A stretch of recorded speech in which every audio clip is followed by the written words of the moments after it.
Welcome to iDream media. So anaemia చాలా మందిని ఇబ్బంది పెడుతున్న సమస్య ఇది. అసలు ఎందుకు ఈ రక్తహీనత సమస్య వస్తూ ఉంది, రాకుండా జాగ్రత్తలు ఏంటి, మరి రక్తహీనత ఉందని మనకు ఎలా తెలుస్తుంది, ఎలాంటి లక్షణాలు కనిపిస్తాయి, న్యాచురల్ వేస్లో దీన్ని ఎలా కరెక్ట్ చేసుకోవచ్చు, వివరాలు తెలుసుకుందాం. ఈరోజు మనతో పాటు ఉన్నారు ప్రముఖ యోగా గురు యోగిని అరుణాదేవి గారు. మేడం నమస్తే అండి. నమస్తే. జనరల్గా ఎనీమియా రక్తహీనత వచ్చిందని చెప్తూ ఉంటారు. మహిళల్లో ప్రధానంగా ఈ సమస్యని చూస్తూ ఉంటాం. ఎందుకు అసలు ఈ సమస్య? మన యాక్చువల్లీ ఇండియన్ విమెన్లో ఇది కామన్, ఇది అంటే మన జెనెటికల్గా కూడా ఈ ఎనీమియా అనేది ఆడవాళ్ళకి ముఖ్యంగా ప్రసవం తర్వాత ఒక ఏజ్ వచ్చిన తర్వాత ఇప్పుడైతే యంగ్గా ఉన్న వాళ్ళు కూడా ఇది జెనెటిక్గా మనకు ఉంది, ఇది ఎనీమియా అనేది. సో ఇది తగ్గించడానికి ముఖ్యంగా ఏంటంటే ఆహారం, సరైన ఆహారం తీసుకోకపోవడం కూడా ఒక కారణం. ఎక్కువగా ఆకుకూరలు తినడం, తర్వాత ఐరన్ ఫుడ్ ఒకటి తినడం. ఇప్పుడున్న ఫుడ్ అంతా కూడా మనకి ఎక్కువ తినేది ఏంటి, అంత బేకింగ్ ఫుడ్, లేకపోతే అన్ని పొట్టు తీసేసిన ఫుడ్ తింటున్నాం. ఈ డెఫిషియన్సీ ఆల్రెడీ ఉంది మీకు అని అనుకుంటే దీనికి చాలా ఇంపార్టెంట్ ఏంటంటే మంచి ఆహారం. అంటే రాగి జావ ఒకటి, రాగి జావ చాలా ఎనీమియాని బాగా తగ్గిస్తుంది. రోజు ఒక గ్లాస్ చక్కగా బెల్లం కానీ ఏదైనా వేసుకొని అది తాగొచ్చు, లేదా మజ్జిగలో కూడా కలుపుకొని తాగొచ్చు, లేదా ఒట్టిది కూడా అలా తాగొచ్చు. రాగి జావ అనేది కంపల్సరీగా. తర్వాత ఇంకా ముఖ్యంగా ఏంటంటే దీనికి ఒక జ్యూస్ తయారు చేసి పెట్టుకోవాలి. ఇది రోజు ఫ్రెష్గా తీసుకోవచ్చు. ఫ్రెష్గా రోజు తీయాలంటే ముఖ్యంగా ఆడవాళ్ళకి చాలా బద్ధకం. ఈ డెఫిషియన్సీ ఆడవాళ్ళకి ఎక్కువగా ఉంటుంది, కానీ రోజు జ్యూస్ తీసుకోవాలా అనేది అలా నెగ్లెక్ట్ చేసేస్తారు. అంటే వారికి వస్తే ఆ ప్రాబ్లం వాళ్ళు కేర్ తీసుకోరు. ఇంట్లో ఎవరికైనా వస్తే శుభ్రంగా చేసి పెడతారు, రోజు చేసి పెడతారు. కానీ మనకే కదా ఈ టైంలో ఏదో మనం రిలాక్స్ అయిపోవచ్చులే, లేకపోతే ఏదో టీవీ చూడొచ్చులే అన్నట్టు ఉంటుంది. ఎంత మెడిసిన్స్ వేసుకున్నా కూడా మీరు ఆ లాంగ్లో మీరు ఖచ్చితంగా కొన్ని నెలలు మీరు ఖచ్చితంగా మీరు జాగ్రత్త తీసుకోవాలి. ఏం చేయాలి అని అంటే, ఒక టమాటోలు ఉంటాయి కదా, tomato 1 kg, carrot 1 kg, beetroot 1 kg, equal quantity తీసుకొని మంచి వాష్ చేసి ఇవి చెక్కేసి చిన్న చిన్న ముక్కల కింద కట్ చేసేసేసి 3 మిక్సీలో వేసేసేయాలి, 3 కలిపి వేసేసేయాలి. వేసి బాగా గ్రైండ్ చేసేసి ఆ జ్యూస్ బాగా పిండేసేయాలి, ఆ రసం వడపోసేయాలన్నమాట. మొత్తం పిండేసేసి ఆ ఒట్టి జ్యూస్ వస్తుంది కదా, కేజీ అంటే మీకు బాగానే జ్యూస్ వస్తుంది. ఆ జ్యూస్ని కొంచెం మందంగా ఉన్న ఒక గిన్నెలో పెట్టి ఒక 2-3 నిమిషాలు, ఎక్కువ మరగకూడదు, 2-3 నిమిషాలు వెయిట్ చేయాలి. కేజీ అంటే ఇది 3 kgలు వచ్చింది. అప్పుడు ఒక 1/2 kg పటిక బెల్లం ఉంటుంది, పటిక బెల్లం దొరుకుతుంది కదా, మరీ తెల్లగా మెరిసిపోయే పటిక బెల్లం కాకుండా కొంచెము ఆయుర్వేద షాపుల్లో దొరుకుతుంది, అది నార్మల్ పటిక బెల్లం, అంటే మరీ అది దాంట్లో పాలిష్ చేయకుండా ఉంటుంది. అంత పటిక బెల్లం ఒక 1/2 kg అట్లా దాంట్లో స్టవ్ మీద పెట్టినప్పుడు దాంట్లో వేసి తిప్పుతూ ఉంటే 2-3 నిమిషాలు చాలా, ఎక్కువసేపు మరగక్కర్లేదు దాన్ని. అది కొంచెం ఇట్లా వేడై కాస్త మరుగుతున్నట్టు అన్నప్పుడు ఆపేసేయాలి. ఆపేసి అది చల్లగా అయిన తర్వాత ఒక గ్లాస్ సీసాలో పోసుకుని ఫ్రిడ్జ్లో పెట్టుకోవాలి. పెట్టుకుని రోజు ఒక మీకు 1/2 గ్లాస్ వాటర్ తీసుకోవాలి, 1/2 గ్లాస్ ఈ జ్యూస్ వేసుకోవాలి.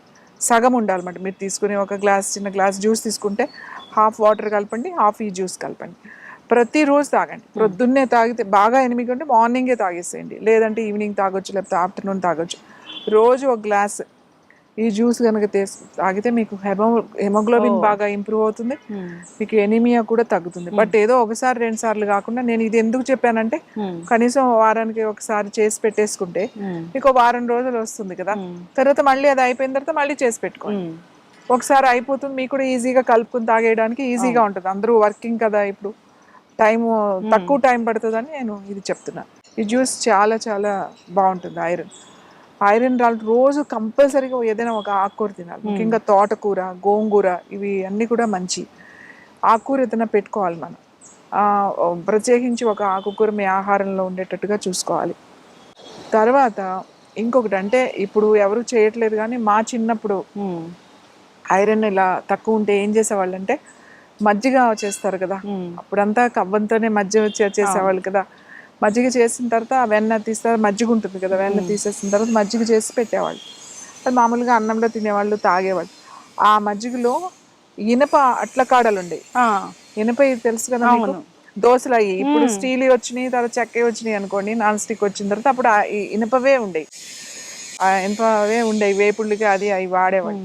సో అది శుభ్రంగా ఇప్పుడు కడిగేసి మళ్ళీ ఐరన్ అనేది ట్రెండ్ అయింది. ట్రెండ్ అయిందా ఇప్పుడు. ఆ అట్ల కాడలు ఉంటాయి కదా, అది శుభ్రంగా కడిగేసేసి ఆ మజ్జిగలో వేసేసేవాళ్ళు. మజ్జిగలో అలా పెట్టేసి ఉంచేవాళ్ళు.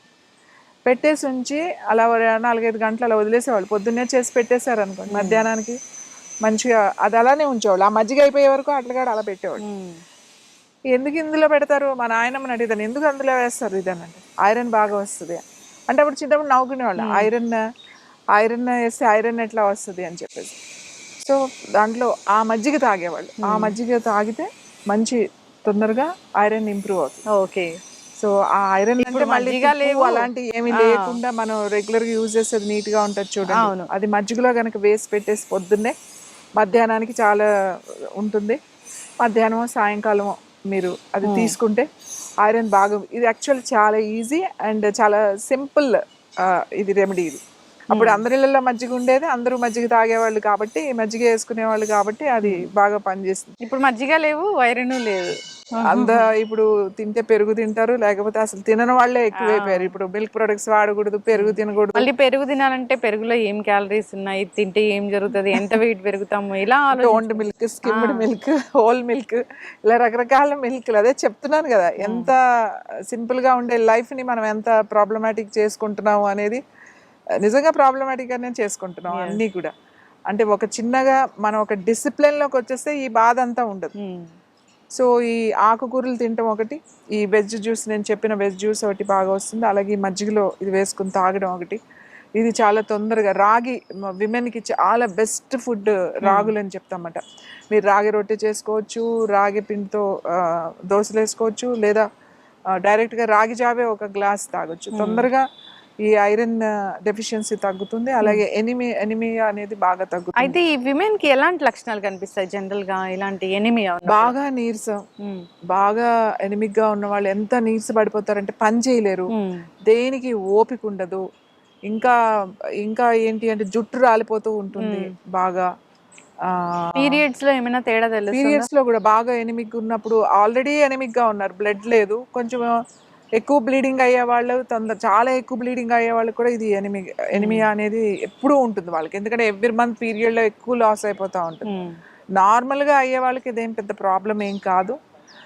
ఎక్కువ ఓవర్ బ్లీడింగ్ ఉన్న వాళ్ళకి మాత్రం ఖచ్చితంగా ఇవి జాగ్రత్తలు తీసుకోవాలి. న్యాచురల్గా కూడా చాలా మందికి డెఫిషియన్సీ ఫస్ట్ నుంచి ఉంటుంది, ఎనిమిక్ అనేది బాగా ఉంటుంది. సో సరైన డైట్ తీసుకోవాలి. అలాగే దీనికి కొంచెం మంచి ప్రాణాయామం అండ్ స్ట్రెచ్చింగ్ కొన్ని ఖచ్చితంగా చేయాలి. అవి కనుక మీరు చేసుకుంటే, మీరు తీసుకున్న ఆహారం కరెక్ట్గా మీకు కావలసినట్టుగా బాడీ అబ్జర్వ్ చేస్తుంది ఇవి చేయడం వల్ల. ఒట్టిగా తిండే కాకుండా కొంచెం బాడీ మీ స్ట్రెచ్చింగ్స్లో కూడా తీసుకోవాలి. ఏదైనా అతి ఐరన్ డెఫిషియన్సీ, కొన్ని మెడికేషన్స్లో కూడా లాంగ్ పీరియడ్ ఆఫ్ మెడిసిన్స్ తీసుకుంటున్నప్పుడు కూడా ఐరన్ డెఫిషియన్సీ వస్తుంది. ఐరన్ టాబ్లెట్స్ కానీ ఇవి రెగ్యులర్గా వాడకూడదు, ఎందుకంటే కాన్స్టిపేషన్ ప్రాబ్లమ్స్, డైజెషన్ ప్రాబ్లమ్స్ వస్తాయి. అందుకని ఏదైనా వేసుకుంటే కొన్ని రోజులే తప్ప ఎక్కువ రోజులు చేసుకుంటే కొలోన్ ప్రాబ్లమ్స్ అంటే intestine, iron main colon, constipation, ఈ ప్రాబ్లమ్స్ వస్తాయి. జనరల్ గా కూడా ఐరన్ స్టార్ట్ చేసిన వాళ్ళకి కాన్స్టిపేషన్ ఇష్యూ అని చెప్తూ ఉంటారు, అవును, లేదా డయేరియా అని చెప్తూ ఉంటారు. అందుకే అవి అసలు చాలా మందికి పడవు. కానీ ఎక్కువ డెఫిషియన్సీ ఉన్నప్పుడు కొంచెం వాడినా కూడా తర్వాత లాంగ్ పీరియడ్ లో మీరు డైట్ కేర్ కనుక తీసుకుంటే ఈ డెఫిషియన్సీ బాగా తగ్గుతుంది. ముఖ్యంగా ఆడవాళ్ళు ఈ ఐరన్ తగ్గకుండా చూసుకోవాలి పీరియడ్స్లో. తర్వాత ఎందుకంటే నీరసం వచ్చేసి, మెమరీ లాస్ అయ్యి, విసుగు, ఓపిక లేకపోవడం, చిరాగ్గా అనిపిస్తూ ఉంటుంది, ఏ పని మీద ఫోకస్ పెట్టడం అంటే కాన్సన్ట్రేషన్ చేయలేకపోవడం, ఏకాగ్రత ఉండదు. ఈ డెఫిషియన్సీకి ఇవన్నీ ఉంటాయి. ఎక్కువ ఐరన్ లోపం వల్ల మనకి చాలా ప్రమాదకరమైన ఇష్యూస్ కూడా వస్తాయి, లాంగ్ పీరియడ్ ఆఫ్ ఐరన్ ఉంటే కనుక. ఖచ్చితంగా మ్యామ్, చాలా చక్కటి ఇన్ఫర్మేషన్ అండి. ఎనిమిక్ అయ్యారంటే ఇంకా అది ప్రాణాల మీదకి వస్తుందని కూడా చెప్తూ ఉంటారు. సో అలాంటి కండిషన్ రాకుండా ఉండాలనే జాగ్రత్తలు తీసుకోవాలని కోరుకుందాము. ఎస్, మంచి డైట్. సో మీరు అన్నట్లుగా రాగి జావా, మీరు చెప్పిన జ్యూస్ అలాంటివి తీసుకుంటూ ఉండాలి. మహిళలు ప్రత్యేకంగా వారి ఆరోగ్యం గురించి వారు శ్రద్ధ తీసుకోవాలి. సో జాగ్రత్తలు తీసుకోవాలని కోరుకుందాం. చక్కటి ఇన్ఫర్మేషన్ అండి, ధన్యవాదాలు.